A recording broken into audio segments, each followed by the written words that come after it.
О, тема офигенная. Здравствуйте, с вами, как всегда, Виталий. Сегодня у нас обзорчик еды. Вот не знаю на данный момент, вкусно или нет, потому что это не дешевая и не дорогая. Это просто набор продуктов из Латвии. Очень захотелось попробовать просто латвийскую продукцию. Вижу, что польская зашла, тема интересная, как бы. Плюс ваши лайки, ваши подписки мотивируют на то, чтобы дальше снимать. Поэтому от вас я жду такого же самого продвижения в виде вот этих вот всяких вот таких вот вещей. А если так ваш получается дизлайк, значит вы пишите в комментариях, что вам не понравилось, насчет чего я не так что-то делаю. Так что сегодня продукты все из Латвии, купленные в депо-магазине. Магазин большой, продают разную продукцию и плюс есть конкретно, я думаю, чисто латвийские продукты. Вы, ребят, обязательно напишите, кто из Латвии. Если такие продукты у вас на данный момент, сравнивать цены можете. Как у нас, как у вас, что дороже, что дешевле. Короче, простор всяких действий, кроме политики. Итак, я, наверное, все сказал. Мы начинаем. Вау, прикольно. Ароматика такая, вы знаете, серьезная. Ну что, каемочка, блеск. Блестящая, я говорю, каемочка. Это значит жирок все-таки у нас тут присутствует. Вижу перловочка, огурчик. Итак, я понимаю, что это что-то вроде рассольника. Ага. Ну, выглядит, вы знаете, неплохо, потому что вот мне нравится нарезочка, да, вот с первого выглядит красиво, все одинаково, класс. Но ведь еще есть такая вещь, как вкусовщинка. Огурчик соленый такой, ядреный такой запах. Всем приятного аппетита, ребят. Бывает и забываю пожелать, поэтому вы меня, конечно, извиняйте в некоторых видео. А в этом видео я вам обязательно пожелаю приятного аппетита. Потому что вы всегда что-то вкусненькое кушаете. Вкусненькое. Еще раз, хорошо пахнет. И хлебушек тоже ихний. Это классно. Попробуем с хлебушком. Ну что, тмином он не пахнет. Он здесь в какой-то такой обсыпке. Нет такого тминного запаха, как в большинстве у нас. Серенький такой, да, как паланга типа наша. Ну что, ребят, суп... я скажу сразу, один минус. Это то, что в нем вообще нету никакого мяска, даже ни одного кусочка. А все-таки он должен быть такой наваристый, да, вкусный. На бульончике таком хорошем. Ну, хоть пару кусочков, хоть бы каких-то маленьких. А так он классный. И в нем много, вот мелко все порезано, все красиво. Вкус, можно сказать, сбалансированный. Первое вот начало вы кушаете, запах, ароматика такая. Ну, короче, классно, мне нравится. Хлебушек, ну, мне простой. Ну, вот как-то нету тут ни сладости. Съедобно. Все вот так вот, можно сказать, по-домашнему. И рассольничек по-домашнему. Короче, неплохо. В банке это можно кушать. И рассольникс. Кок фирма. Не знаю, ребят, у нас вообще с этого нет ничего в других магазинах. Это Латвия Леверса. Картопели. Гурки. Соленые 10%. Мяса здесь нету, томатная паста, морковка, в разных пропорциях приправы. Короче, это все сделано, получается, на приправах, и наваристости мясной здесь нету. Но по вкусу он, я скажу, нормальный. Я не могу его отнести в несъедобное, потому что он больше, как бы можно сказать, наверное, съедобный, чем несъедобный. А сколько он стоит? Я бы такая... Ну вот у нас что-то примерно, я помню, такие по что-то 1,5 евро до 2 евро. Вот что-то в этом районе, я ошибаюсь. Супы, их очень много, да? Но если кого-то интересует, да, супов вообще интересно. Вот их очень много. Если лайки пропишите в комментариях, то мы еще обязательно сделаем... Покупает вообще эти супы, готовят вот из банок, потому что мы не готовим, но, может, люди как бы... Может, это интересно, может, это как-то берешь на работу там или еще куда-то. Быстро? Ну да, ну залил, готово. По вкусу я не скажу, что плохо. Ну вот нормально. Конечно, я бы делал бы на мясе, как кто-то бульон наваристый. Но здесь как приправа плюс огурчик, как бы не так чувствуется, что мяса нету. Просто как составляющей его Эта нету. баночка стоит евро 72. Ну я не знаю, дорого это или дешево. Евро 72, пол-литра плюс сколько тут воды в него добавляется? Пол-литра литровая за литр. Это у нас где-то, наверное, 3 порции хорошие, да? 3 хорошие порции, ну это дешево, да. Это дешево. Тем более очень быстро. Да. Мы как-то никогда не покупаем.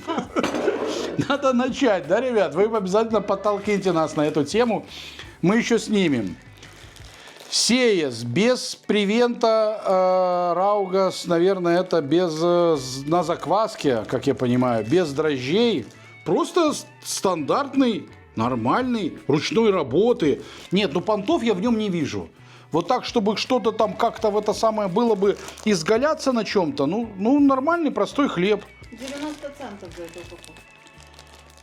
90 центов за 400 грамм, ну нормально. У нас сейчас вот мой любимый, это Вильнюс черный. Кто еще любит, ребята, ставьте лайки. Я в правую его поставлю. Мне нормальный хлеб, ничего плохого в нем я не скажу. Немножко, конечно, ну, привычный более наш хлеб. К своему, даже паланга у нас немножко... Хотя на палангу он очень похож. Ну вот, блин, как будто вот рядом просто лежали одна с другой. О, какая-то закуска. Я так вижу, что это чеснок, чесноком хлеб. Реально такой черный, поджаренный. Точь-в-точь, как наш литовский. Может, это наш, а? Чеснока много, какая-то морковка присутствует, смотрите. На вот этих вот кусочках еще какая-то морковь есть. Обалдеть. Ну, такого у нас точно нет. Это как с приправой. Аромат чеснока нереальный. Но чувствуется, как будто приправка какая-то. Ну, вот в приправах его обмакнули, они... Вещь, конечно, прикольная. Очень разнится с тем, что мы привыкли кушать. Ну, как бы, вот в Литве больше такая вот обжарка. У меня, я больше подразумеваю, это хлеб обжаренный, где чеснок в некоторых моментах, конечно, это сыр, там уже майонез, но это уже в соусах. Здесь же мы имеем хлеб должен быть, соль, чеснок, масло, все в обжарке, больше нет ничего. Здесь же такое интересно, как будто это в какой-то универсальной приправе все это обвалено. Морковка становится сладкой, она такая, ну вот реально вот вегету вы макаете и ее кушаете. Ну, как-то к пиву, как закуска какая-то, я это, например, не вижу. Если, друзья, вы любите сладкий хлеб, какой-то ну вот со специями, ну может и зайдет. Мне, правда, по вкусу вообще это, ну как-то такая, реально очень сильный чеснок, но соли очень мало и приправы много, но как-то так не очень. Ну у нас что-то по 7 за килограмм, да, что-то такое. Да, это 13,93 за килограмм. Но цена как у нас. Ну вот здесь вот, ну вот мне не нравится, когда все не пишут. Вот морковь есть, а здесь нет ее. Но здесь как бы только чеснок. Да, здесь как бы только чеснок. Киплоку грауздини. Киплоку. Ну и понятно. Твой латышский слабый. Да, честно, но в польском немножко у меня попроще. Непонятная субстанция. Если кому-то нравится, пишите, что я, ребят, не прав, потому что это, конечно, только мое субъективное мнение. Поэтому я такой второй раз не куплю. Вот буду заходить в депо, и вот это буду обходить стороной, потому что, ну, не нравится мне. Ты думаешь, После чеснока запах так вообще нету. Это не картошка, такое чувство, что какая-то кукуруза, вот что-то такое. Хотя кукурузного вкуса тоже не чувствуется, потому что очень яркая ароматика. Говядина яркая. Яркий вкус говядины, жареной. И на чем непонятно, потому что, ну, короче, прикольно, интересно, яркий вкус, не настолько сильно как бы чувствуется какая-то химозность. Я, ну, Мне не то, что нравится. Мне не нравится, потому что я люблю или основу. Когда основа должна быть, ну, как-то основой. Основа чего? Ну, основа, вкус должен быть какой-то основой. А здесь или это рисовая вообще вещь. Если рисовая, я понимаю, то ее не почувствуешь. Это не рис. А что это такое? Удивись. Джерсика чипс. На той стороне есть и на литовском. В Латвии есть все и на русском даже. На литовском, на эстонском, на финском. Короче, они везде идут. Молодцы. Это обезвожен. Это картофель сухой? Да. Но я не чувствую этого такого картофельного вкуса от картошки. Вот бывает, чипсы делали, даже вот, ну, они есть и сейчас вот. Да. Особенно вот с Украины некоторые вот везут, у них там есть вот такие длинные такие чипсы, и они, ну, реальный вкус вот картошки. Хотя у них чипсы такие самые, как у нас были в 90-х годах, я помню.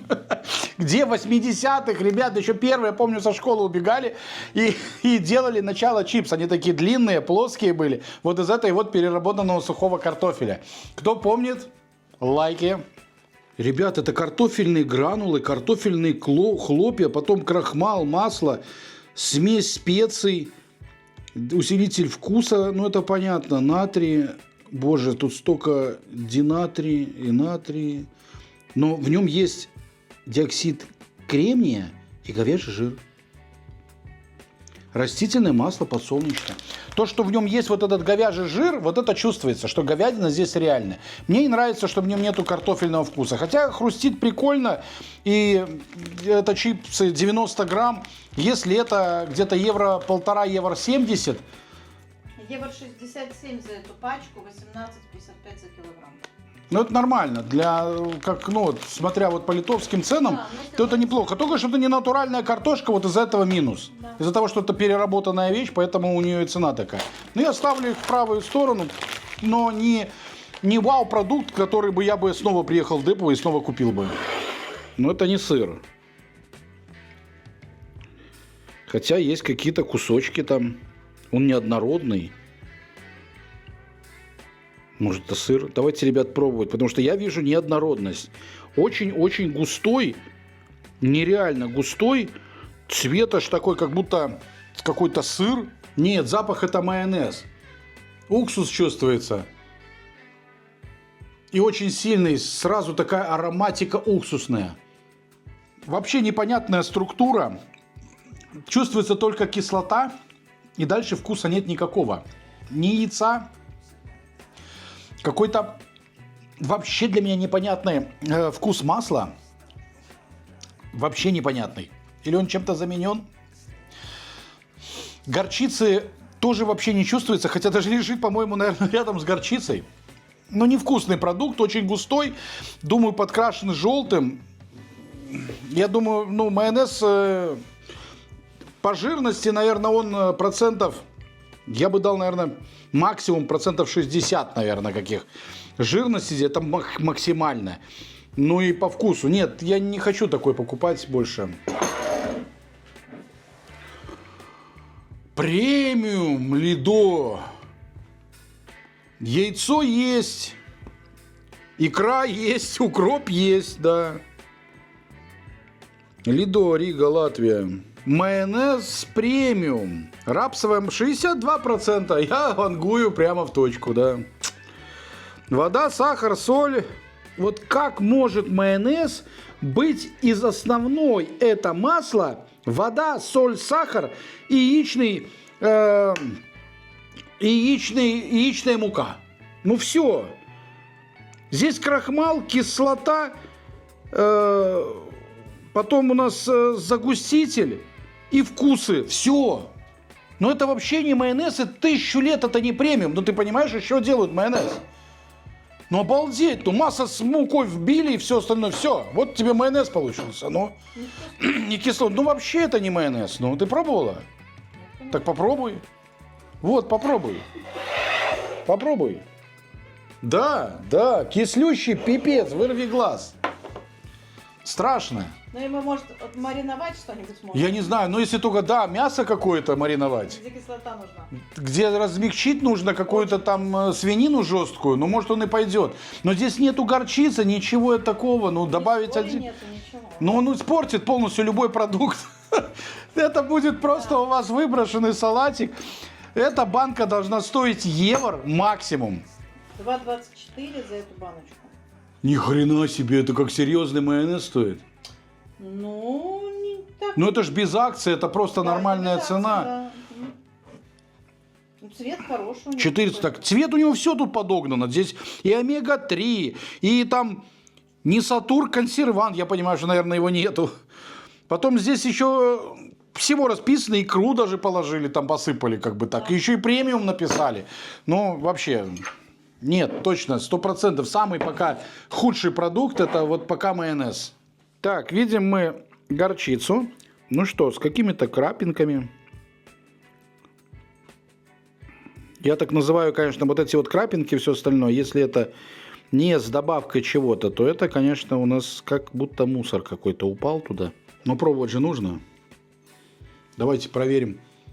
Горчить. Ух ты! А запах классный, маслянистый и яркий, горчичный. В запахе нету горчичника. Блин, запах хороший.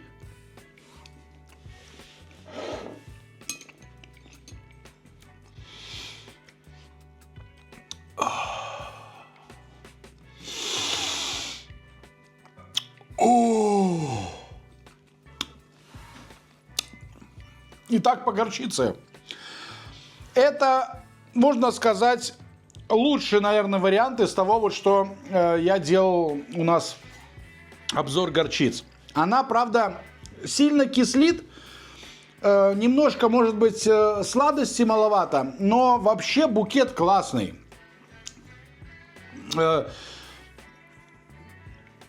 Баланс не идеальный и не супер бомбический. Но она пойдет какой-то сосиске и пойдет вот... ее можно съесть и даже получить какой-то горчичный вкус. Почему-то я пока смотрю, что в Латвии все больше кислое. Майонез кислый, горчица сильно кислая. Но это не убойно, не настолько, как бывает уже ужасно. Ее даже можно для себя довести, потому что здесь мне нравится, что есть основа. И это... весьма съедобно, а сбалансировать вкус уже можно, конечно, немножечко чего-то добавив. И все получится классное. Короче, нормальная, мне понравилась горчица. Хороший продукт, классный, со стринкой. Вещь. Да, евро и 8 центов. За А как она выглядит? Как она? Синепес. Так что, Это если тот поедем в кок. Латвию, Кок.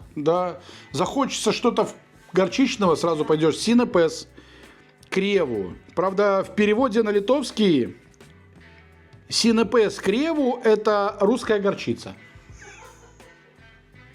Как вам? А? Вы такого еще не слышали перевода? А? Ни одного здесь слова нету русского, даже в этом коке нету русского перевода, здесь все полностью на латышском. Ребята, у вас есть такая горчица? Так что мне нравится, чисто мое, правда, субъективное мнение, но поверьте, ребят, я горчиц перепробовал так и совсем немало. Ну, хорошая горчица, поэтому не о чем сильно рассказывать, она мне пока из вкусных, я за ней даже буду, наверное, заезжать. Я еще раз ее попробую.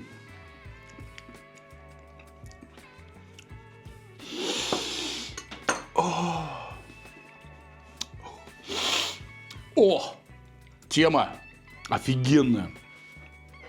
Реально, класс горчица. Так, ну что, сырок. Нарезанный как покрышка, вот прямо. Даже видно, вот как нож шел. Никаких здесь дырочек. Вот здесь еле-еле-еле, как будто кто-то проколол.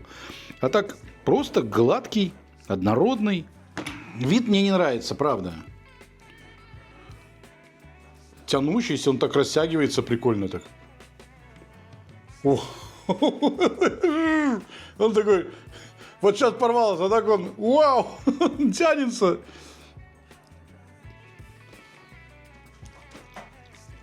у меня очень такое мнение, не очень хорошее об этом сыре. Потому что, во-первых, он, я бы не скажу, что он там жирный такой. Как-то, ну, немножко есть жирность, но не очень сильная. Даже вот в руках я пытаюсь его растопить, у меня мало это получается. Но ароматики сырной вы в бутерброде между колбасой и хлебом вот этого сыра почти не заметите. Он не то что не пахнет, у него даже вкуса какого-то аромата сырного. А сыр – это все-таки брожение. И брожение должно выдавать какие-то ноты в молочной все-таки в этой субстанции. И вот это вот брожение должно быть выдаваться еще плюс сладостью, чем-то подчеркиваться, соленостью, кислотой, не знаю, ну, какой-то ароматикой. А здесь просто какой-то недорогой продукт, ну, если это очень дешевый, на 100% съедобный, не противный, но просто вот попался сыр, купил, принес, есть. Вот немножко даже очень похож на этот вот польский, который сейчас в зеленый такой вот мы пробовали. Вот очень похож. Даже можно сказать один в один. Я бы даже, наверное, спутал бы два эти вот сыра. Только цена отличается. Сейчас даже сравню цену. Курземес Сиерс. В этой пачке у нас 300 грамм. Я бы за такой сыр, ну не больше за килограмм, заплатил бы евро в 7-8. Это максималка, что можно за него заплатить. 11,93 за Очень килограмм. дорого. 3,68 за эту пачку. И это ровно в 3 раза дороже, чем тот польский сыр, который мы купили 2 недели назад в Бедронке. 3 раза дороже. Ну, да, но это нет. Это очень дорогой для такого вкуса, это очень дорогой. Вот, ребят, многие говорят, ай, купили какая-то фигни дешевой, хотите, чтобы было хорошее. Ну как, вот разница, вот я вот польский, вот есть у нас же он там, дай попробовать. Вот сейчас мы их собьем лбами вместе, один с другим. Ну вот, два сыра подладски, которые, можно сказать, в 2 раза, наверное, дешевле. И вот они по виду. Один прозрачный, один белый. Один и второй по жирности я вижу, что одинаковые. А в этом вот не написано, сколько в нем жирность. О них не должны писать вообще жирность продуктов. Конечно, должны. А почему ни на польском и ни на этом нету? Я это упустил. Тут луж 26 грамм в польском, и в нашем, и в латышском 26 грамм. Один в один. Как будто на одном. Но вот в этом есть сыр. Не классный, но он ярко ощутим. Ярко ощутим ферментация. Ну вот ты попробуй, вот один и второй. Вот ты пробовала тот? Да. Ну сейчас возьмем вот этот попробуем. Сыр чувствуется. Сыр. Что это сыр? А это... Может, это зависит от его сорта. Может, в одном сорте сыра больше чувствуется сыра, в другом меньше. Ты не можешь, ты же не одинаковые сыры сравнивать. Я понимаю. Я это все понимаю. Но мы берем ценовую категорию сыр, который дорогой. И многие говорят, что о, дорого, это будет дешево, набрали какого-то мусора, он будет 100% вкусный, левый. Что это за цена такая? Нет, не всегда, ребята. Цена – это качество. Нельзя полагаться на то, что вы купили по 12 евро за килограмм. Сколько он? Он стоит 12 евро за килограмм, а за эту пачку он стоит 3,58. Что это будет офигенное качество. А за польский вот этот вот, который мы 2 недели назад купили, он стоит, мы заплатили евро 50, но он был с акцией, а без акции он стоит 2,20. То есть Ну это да. 3,50, а это 2,20. И в обоих 300 грамм. Да, и в обоих 300 грамм. 2,20 без акции. Это в левую... О! Это у нас что-то типа салата селедки под шубой. Так, ну что, бурак 100%. Вот он, бурачок. Что мы еще здесь видим? Здесь типа какого-то лучка. Вот это вот длинное, наверное, это что-то типа, наверное, рыбы. И больше здесь нет ничего. Я пока так вот не вижу. Все залито каким-то майонезным соусом. Пахнет селедкой маринованной. Да, но неплохой селедкой маринованной. Так. Ух, поехали. В нем, ребята, как бы можно сказать, что-то и неплохо, задумка. Но, как по мне, кажется, что тут прячут селедочку. Селедочку сильно маринованную и сильно, не сильно подпорченную, но вот какой-то, и вот оно остается на послевкусие. Если это салат из сюрстрёминга, то это, конечно, классно. Но так вообще, вот соус майонезный, но он настолько уходит куда-то в сторону, сравнивается, что селедка, конечно, выходит на первый вид, сразу не чувствуется. Ну, я не буду говорить, мне не понравился из-за вот этого послевкусия кислоты испорченности. Он очень отдает испорченным продуктам, поэтому я не хочу это больше пробовать. Кая! Кая! Шпроты ж делали, да! Кая, точно, один из самых старых производителей шпрот в Латвии. С салаты арбьете. Салат с бурачками, подсластить или сахар. А зачем подсластить или сахар вместе добавлять? А? Я не знаю, зачем. Без шкуры, консерванты, пена рокштис, майонез 38%. Ну, наверное, вот такой. Наверное. Наверное, вот такой. Кислый, вот и он такой кислый. Да. Поэтому как-то так. Вот это вот послевкусие селедки, конечно, не очень такого качества. Ребят, мне такую еще шуструю вещь в комментариях написали, что на этих заводах его, бывает, сдают в аренду. И цеха, да, некоторые сдают в аренду, и там ночью привозят фирмы свою какую-то продукцию и штампуют на ней свою продукцию, на этих вот станках именно, вот, например, Кае. И вот это вот послевкусие даже, может быть, это и не ихний, вот это неплохой селедки, а может того остаточное. Хотя это мое просто додумки от тех, огромное спасибо тех комментариев. Так что, ребята, Латвия тоже молодцы, вы классно всегда комментируете. Я от вас жду огромных разных комментариев. Так что вот такая селедка уходит у нас в левую сторону. 2,40 за эту пачку. Средняя цена, я не скажу, что это дешево или дорого, просто мне не хочется больше такое покупать. И интересная колбаса, огромное количество дырочек, много, вот я вижу, что это жилы, а не жир. Вот здесь чего здесь только нету. И самое плохое, что вот этот кутер, на котором вакуумный били, или это вообще без вакуума делалась эта колбаса, но или она была испорченного сырья, поэтому она вот так заквасилась. Видите вот эти вот кратеры? Или вот этот кутер, на котором его вакуум били, он плохо выбил вот эту вот вещь. Но очень сильное кольцо копчения, нереальное просто. Вы видите, какой полукруг.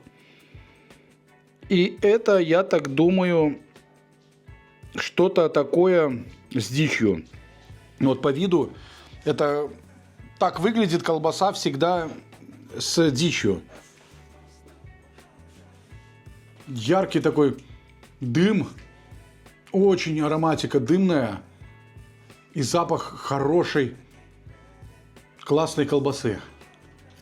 Я, ребят, называю такую колбасу самопалом. Это колбаса, которая, ну, вообще не похожа на какую-то заводскую продукцию, потому что здесь какой-то нету стабилизации. Или хотели испорченное мясо закрыть копчением, потому что оно только оно присутствует, плюс мясо, которое настолько размолото, и там составляющая не сочности, не жирка, а, да можно сказать, тут одно копчение.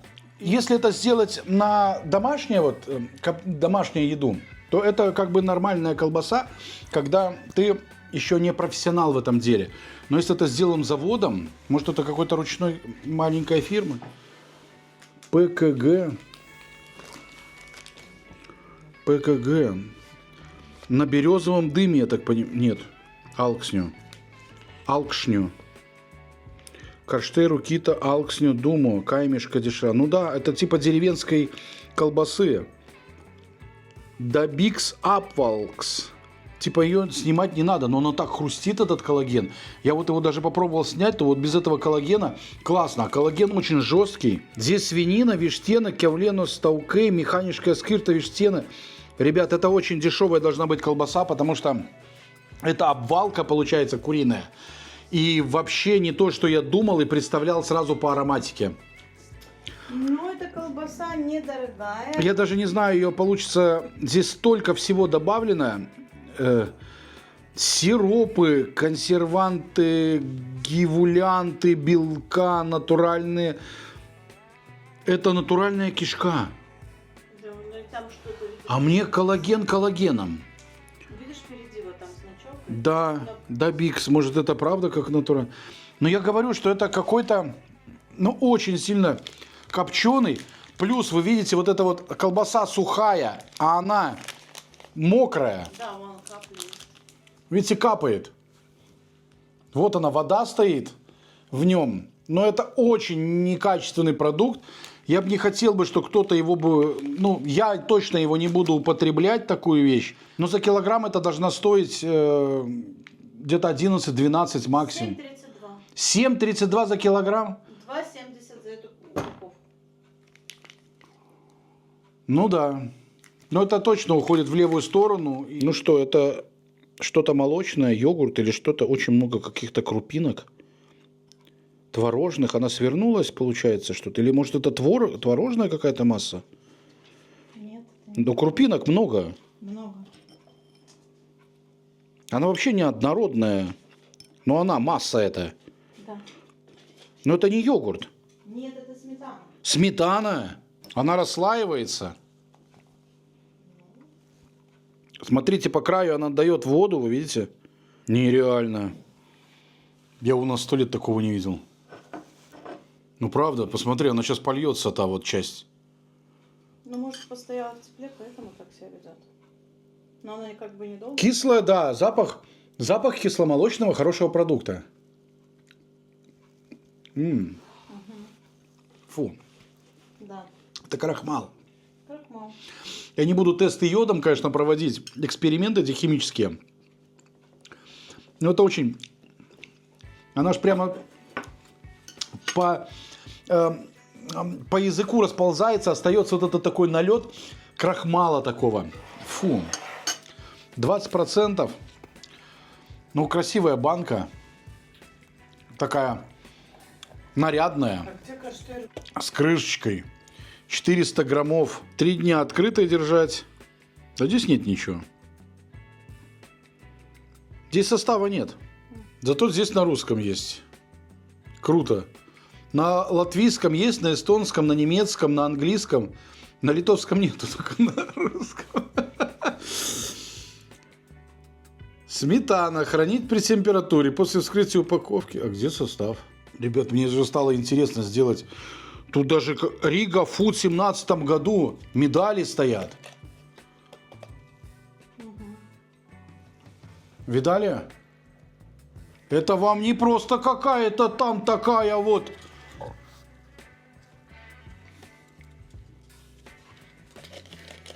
С медалями. Серьезный продукт, но очень невкусный. В 1912 году. Ну где тут? На, молочком запить. Евро 26 за эту банку. Недорого, не дешево. Ну, за 400 грамм не скажу, да, что евро 26 это дорого или как-то или дешево. Но я такую буду проходить мимо, я точно это не буду покупать. Да, у нас намного вкуснее, да, сметана. У нас вообще классная, вот наша литовская сметана классная. Даже польская, которая привозят вот в Lidl, там много где... хорошая сметана. И в Норфе хорошая сметана. В ней нету такого, вот не чувствуется настолько этих вот, ну, крахмальности этой. Молочком пахнет, да. От коровки? Да. Молоко просто будет это ультра, потому что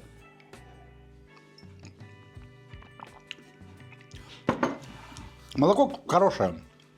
О, Венспенс, ребят. 3,2%.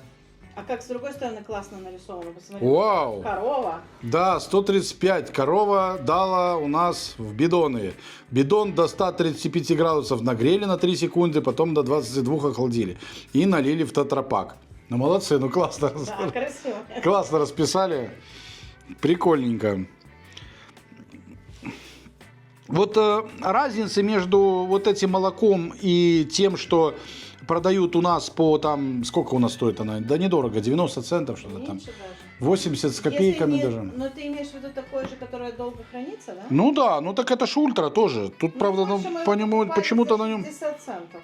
Ну это в Польше 60 центов, а у нас 80. 80 с чем-то, там 5-80 с чем-то. А Ну это это... почему-то стоит евро 56.